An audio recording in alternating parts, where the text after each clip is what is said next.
It's Alumni Day here at KHQA on our wonderful Zoom interviews. And if we got a treat for you, if you are around in 2008, you remember the name Tyler Fulghum probably very fondly from all the great sports exploits here at HQA.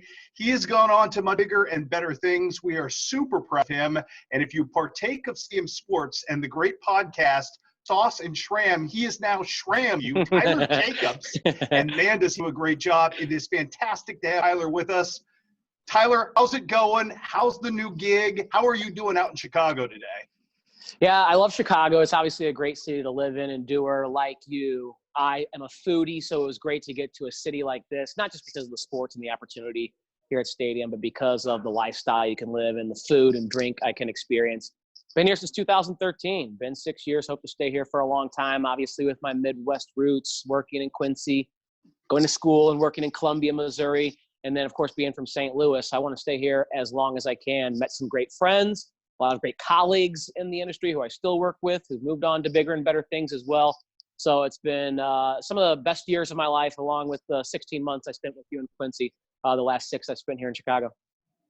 I want to walk you back through that career because you made a really interesting decision when you were in Columbia. You're a traditional sports director in a town I know you loved, during the University of Missouri, which I know was great for you. And you got approached with a really unique outside the box opportunity.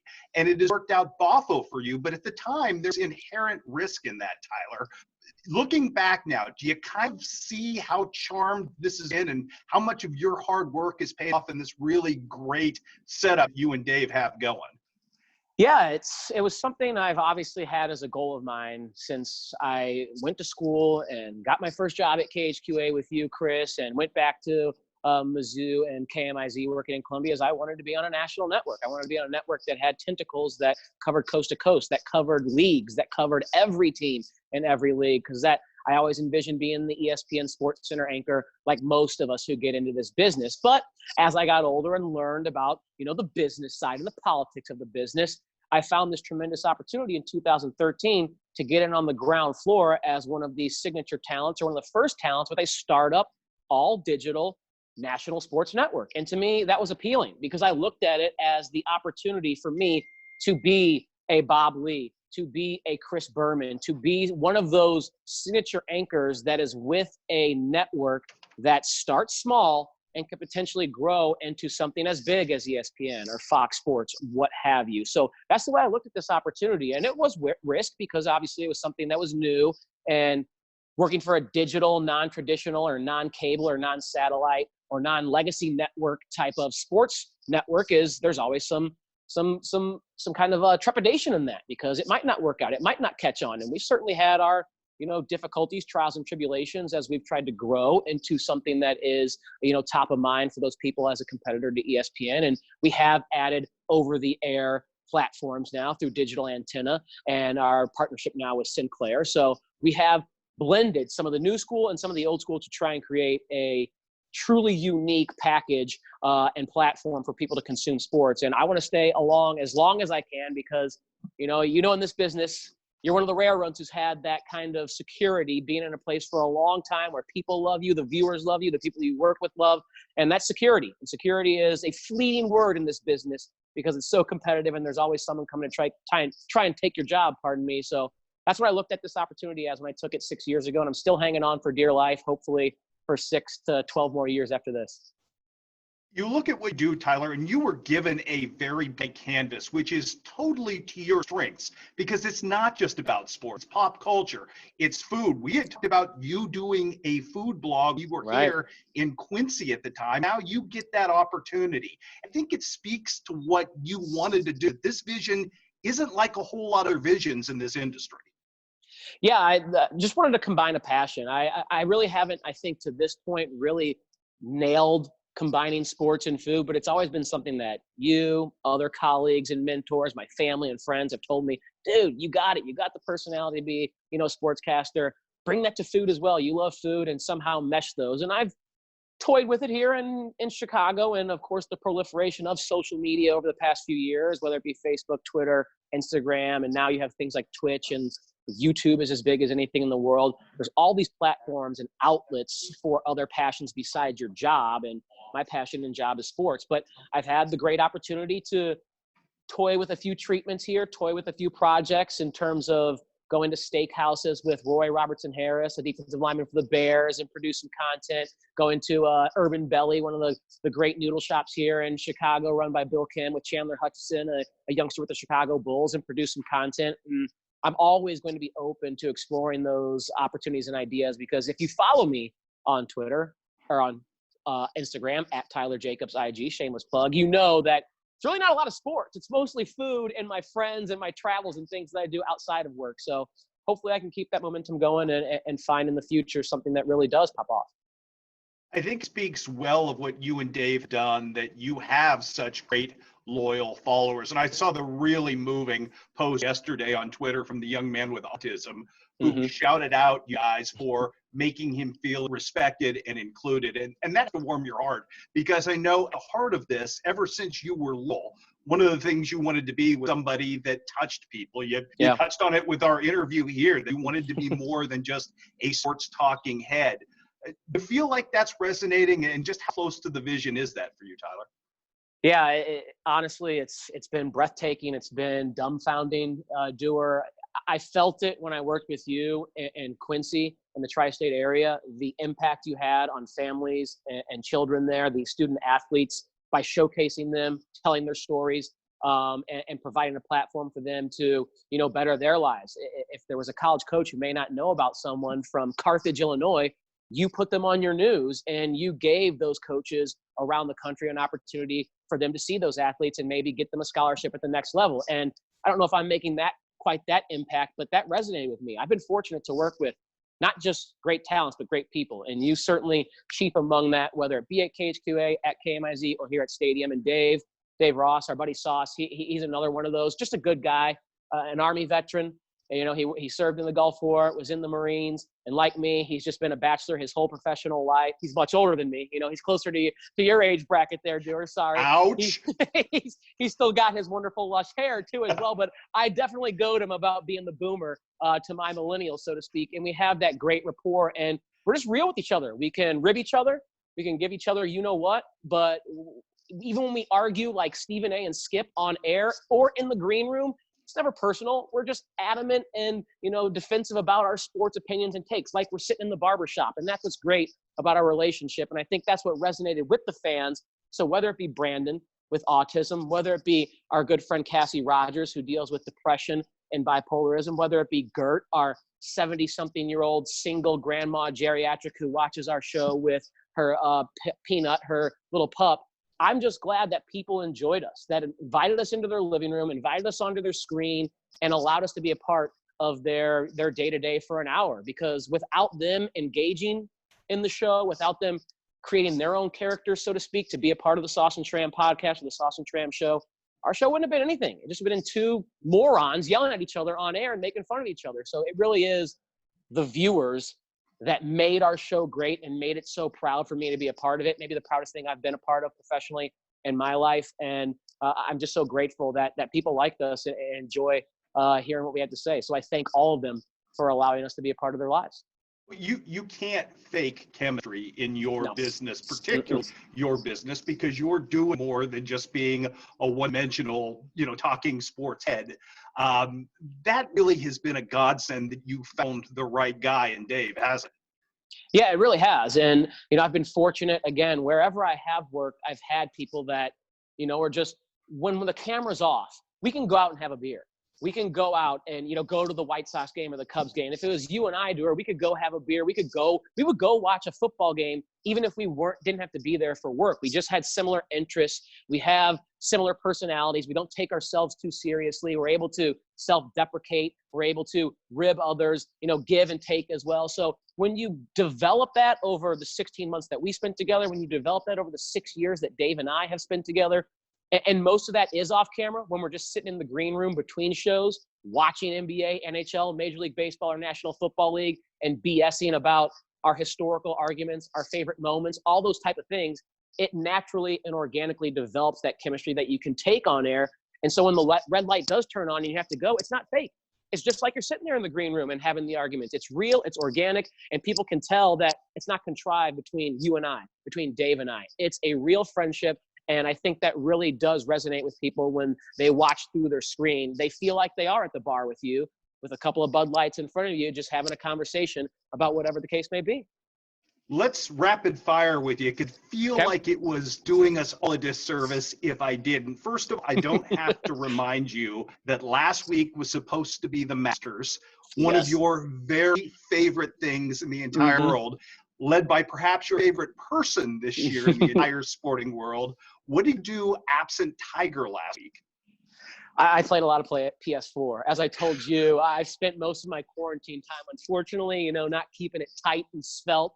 I may move up from middleweight to, light heavyweight if I get inside the octagon. But a lot of PS4, Madden, and NBA 2K. I don't have a golf game that I can play. I did get out, actually. Indiana has golf courses that are open, social distancing, no golf carts. The cups are elevated out of the ground. So me and my roommate were able to go out and play 13 in Indiana before the weather turned a little sour on us. And it was nice just to get back out last week. But really, it's been a lot of eating, drinking, and PlayStation 4, my Rams Madden franchise, and my Bulls franchise with Michael Porter Jr., our guy from the Missouri Tigers, as the centerpiece alongside Anthony Davis, won a 2020 NBA championship with Porter averaging 20 per game his rookie season. It really was phenomenal to see him blossom into that star and a champion his first year in the league.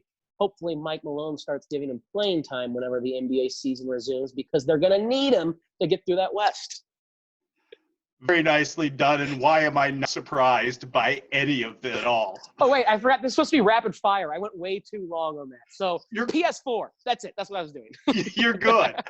I want to ask you, most entertaining moment you spent in the Tri-States, was it golfing with Reno Pinkston?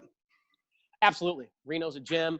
Golfing with you and Reno during the summer, that was the lowest my handicap ever was, because we work our butts off, from August until about May or June. But that July month, it's really slow, and we took advantage playing a lot of golf. That was about as good as I got. So, hi, Reno. Thanks for all the memories out there. Where do they play the Pepsi Little People? What course was that we Westview. Westview. Bam. Westview was our course, man.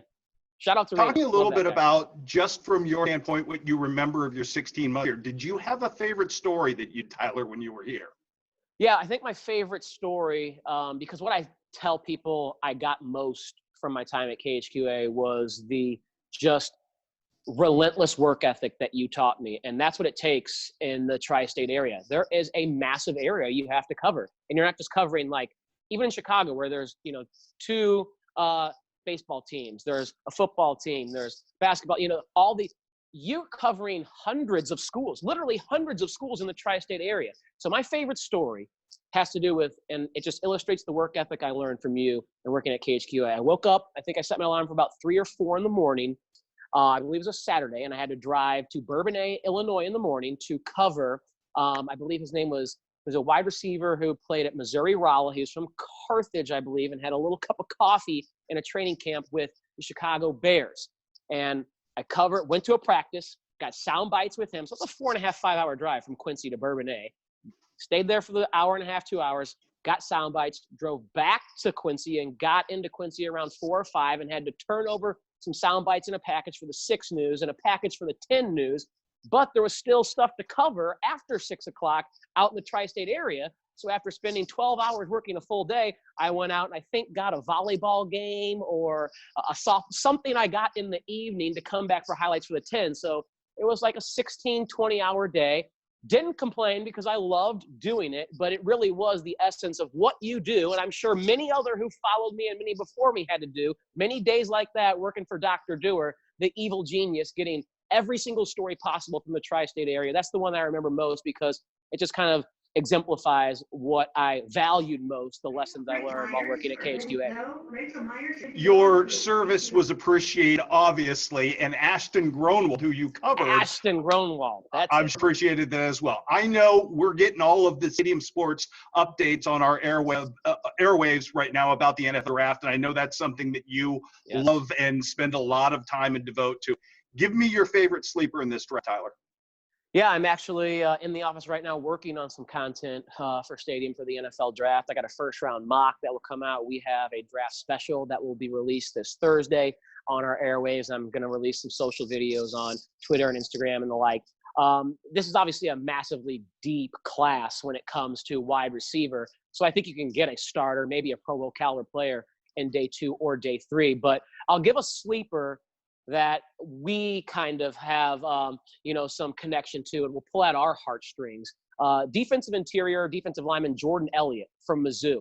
Mizzou has not had a good football team in a while, basically since Gary Pinkel has been gone, but they still are producing some NFL caliber talent. And even though Jordan Elliott played for a team that wasn't very good in the SEC this year, if you subscribe to Pro Football Focus and their grades they hand out, he was one of the best interior defensive linemen in the entire nation last year, not just the SEC. So to me, if you're producing at that level in the SEC and you're getting these type of remarks and grades from a service like Pro Football Focus, I think Jordan Elliott is someone who maybe not a lot of college fans know, but I think scouts and GMs know could be a second round, maybe late second round, maybe early third round pick, and could end up being a really good player because we know Mizzou has produced defensive line talent in the last few decades, even after Gary Pinkel and Craig Kuligowski left. And Elliott is the latest in that. Wouldn't be surprised if he sneaks into the second round, maybe even the late first round. But he's someone who played for a bad team, performed well, and could be a great NFL player and has our ties to Columbia, Missouri. I knew you would get us something great on that topic. I got to ask you this because I've been wondering this, and we're all sequestered right now. Mm-hmm. What is Chicago like during COVID-19? Oh, my God. Dude, it's madness. You walk in the street, and for a city of millions of people and normally is bustling with, cars and people and dogs and strollers. I walked 1.5 miles to the United Center here from my apartment, and I think I passed 10 people. It's for a city that is so rich in great restaurants and food. You can't go there anymore. In the bars and just seeing all your friends at the bars. You can't go to those anymore. Luckily, the restaurants are delivering and have takeout, that type of thing to keep them afloat. But for a city that, especially as the weather starts to turn, it's not quite as warm here as it is maybe a little further down south. We usually don't get that spring or summer weather till May or June here, but you can go out to the lake and there's street festivals and there's block parties and there's rooftop pools and parties that are just bustling with people and energy. And right now you got none of that. So it really is obviously a little depressing. We realize we have to go through this like everyone across the globe. But for a city like Chicago that thrives on the energy of the people interacting with one another out in this great concrete jungle and the environment surrounding, it really is kind of sad to see the state that we're in right now. Last one for you, since we're in a kind of depressed mode anyway. Are my Sacramento Kings ever going to get there? I love – that's one thing I love about you, Chris Stewart, is your unflinching love for the Sacramento Kings despite what they've put you through over the past few years. I wish they would have taken Luka Doncic. I'll say it, okay? I wish they would have taken Luka Doncic. I think De'Aaron Fox is a great talent. I think Marvin Bagley is a great talent. I love Harry Giles as well. He could have been a number 1 overall pick if he had never gotten hurt in college or high school, whenever it was. I love Bogdan Bogdanovic. There's great talent there, but I think Vlade and Vivek and whoever's running that franchise have missed big time on the opportunity to take someone like Luka Doncic. Even though you already had De'Aaron Fox there, Luka Doncic, a lot of people could realize was it. He was a guy who could be an MVP. And 2 years into the league, he's already one of the top 5 players in the game. And you just make it work if you have that talent. So I don't think they're going to be there yet. They need to maybe need to have a moment like the Spurs did when they had David Robinson near the end of his career, have people get hurt, somehow land the number 1 overall pick and find a Tim Duncan. But I'll be rooting for him like you do, because I went through it with the Rams. I stuck with the Rams even though they put a dagger in the heart of my native St. Louis, the way Stan Kroenke did, moving and trashing the city. I was never rooting for Kroenke. I was always rooting for the players, so it was hard for me to lose my allegiance to those players when they moved to LA, and it was so fulfilling to see them get to the Super Bowl last year after, the greatest show on turf and those dormant years in St. Louis where they were a laughingstock of the NFL. It was so rewarding to see them finally get through. It will happen one day for you. Just think it would have happened a lot sooner if Vlade had the balls to take Luka Doncic with the 2nd overall pick a couple years ago. Yeah, it's been a long time since 2006. I'm not going to lie to you, brother. I'm hurt. But you know what? It has been fantastic to have you, Tyler. We are super proud of all that you've been able to do since you left here. You have really represented this place incredibly well. As with KMIZ, I know those folks are incredibly proud of you as well. And it's great to have you back as part of the Sinclair family now, which is really neat. I would admonish you all to get to the podcast. They are fantastic, fun watches. Again, Tyler, leave everybody with the easiest way you can find those. Yeah, our Sauce and Tram podcast can be found wherever you like to consume your podcast, whether it be Apple, whether it be Stitcher, whether it be Spotify, whether it be Google. Just as everyone says, search Sauce and Tram, download, subscribe, leave a review. We have a lot of fun doing it. Hope you join the fun as well, because you can call in, you can leave your comments, you can make fun of Sauce and I, you can do whatever you want. You really are, if you're a viewer or a listener, what drives the show. So I want to say thank you again to all those viewers, and thank you to everyone who watched me and helped kickstart my career in that tri-state area. Really some of the best, most ardent and fervent sports fans of anywhere in the country. And I think that's a testament to guys like you, Chris Dewar, in that market, who showcase and bring to those people the great athletes and stories of everyone around that tri-state area. So thanks for having me on, and thanks for giving me my first shot in my career, Dr. Dewar. I would not be here without you and your guidance. The play was entirely mine. Stay safe. Love you, bro. Be good.